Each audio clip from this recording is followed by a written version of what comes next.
All right, today we're diving into a really intense war game system called Commander Challenges. And let me tell you, it's designed to put you right in the hot seat, facing just overwhelming odds in conflicts that stretch across 2,000 years of history. You know, the game sets this incredibly powerful tone right from the get-go with these lines. It's not just about pushing pieces around a map. It's about feeling the sheer weight of command when everything, and I mean everything, is on the verge of total collapse. And this gets right to the heart of what this is all about.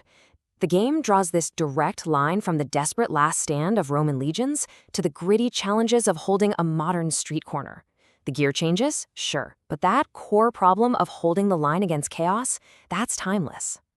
So what could a Roman centurion and an LAPD officer possibly have in common?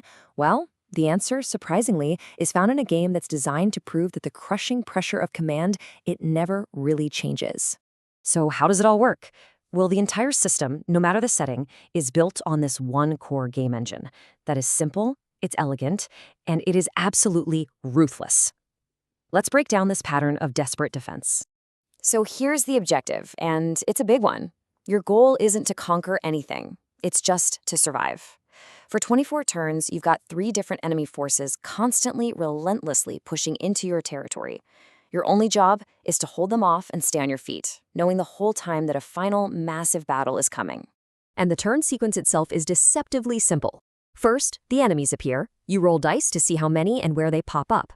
Then, it's on you, the commander, to decide where to send your very limited forces. And finally, everybody fights at the same time. It's this constant, stressful cycle of reacting to new threats. Now, you might be thinking this sounds like a ton of bookkeeping and dice rolling, but the designers streamlined the whole thing into a simple spreadsheet. It handles all the crunchy stuff, like where the enemies show up and the combat rolls, so you can stay focused on the big picture, making command decisions.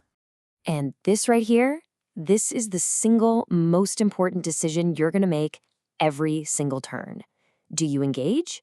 Do you send your troops out to fight, leaving your base exposed? Or do you hold them back, keeping your base safe, but risking losing them to things like sickness or exhaustion? It's a brutal choice. There is a little glimmer of hope, though.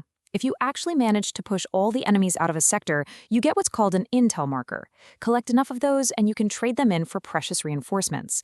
It is the only reliable way to get fresh troops, which makes every tiny victory incredibly important.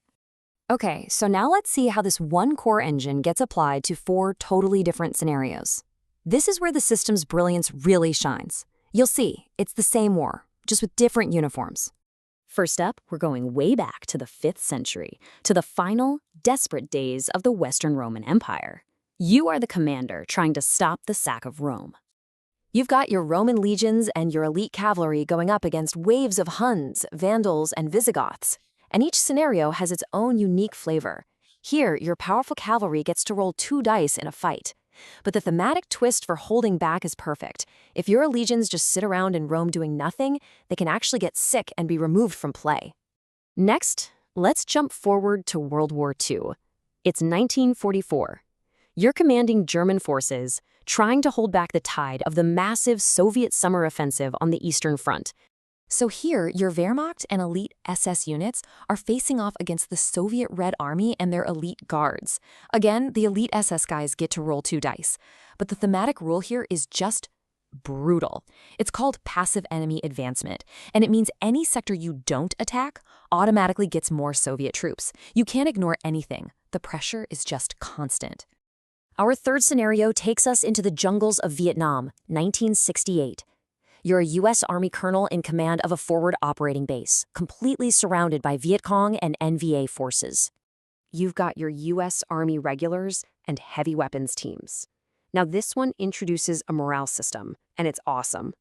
If you roll a 6 for morale, it means Huey gunships are roaring in to help you out, adding 3 extra dice to your attack. It's a huge boost.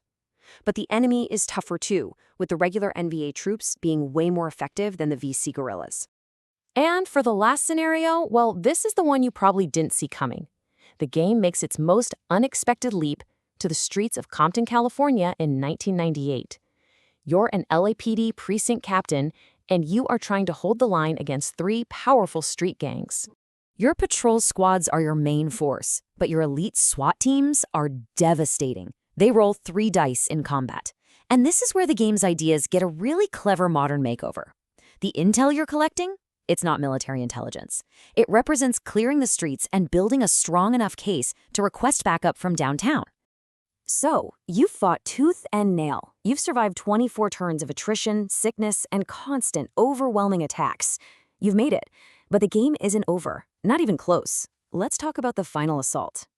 Because this is the real question, isn't it? Survival was just the warm-up act. The real test is what happens on that 25th turn.